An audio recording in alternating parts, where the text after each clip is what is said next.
Urban Forestry, a strategy used to combat pollution, to make urban life more pleasant, to improve the aesthetic quality of a city.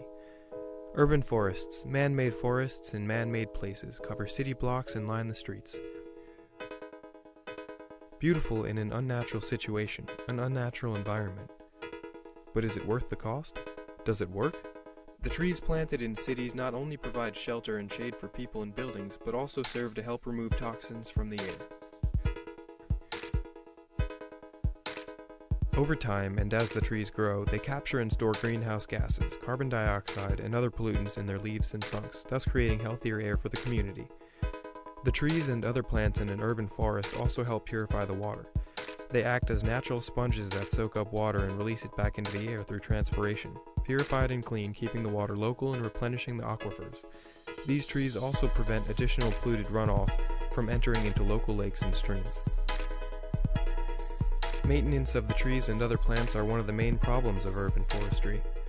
In most places, the environmental problems of the trees affect their growth and development. Due to the trees being planted in an urban environment rather than a natural forest, there are other factors that must be considered.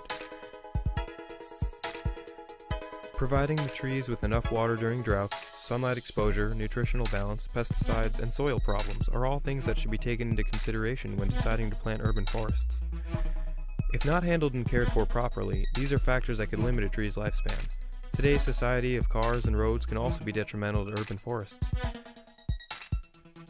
Roots are restricted by concrete, roads, and sidewalks, causing them not to be able to grow as well as they normally would. De-icing salts and pesticides can also be dangerous for the plants.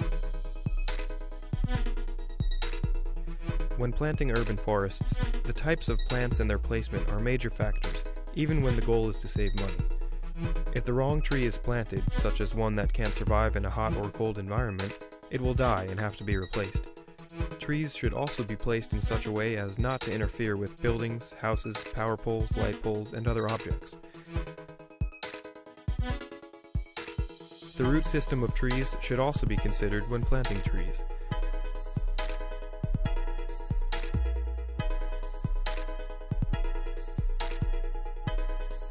Tree roots can cause damage to existing structures and also can be dangerous in the event of bad weather because the trees can be uprooted.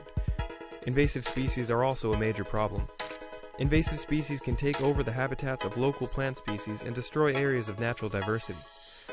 Urban forestry can impact the urban environment in both positive and negative ways, depending on maintenance. By keeping the trees and shrubbery healthy, the urban environment will stay beautiful and the air healthy.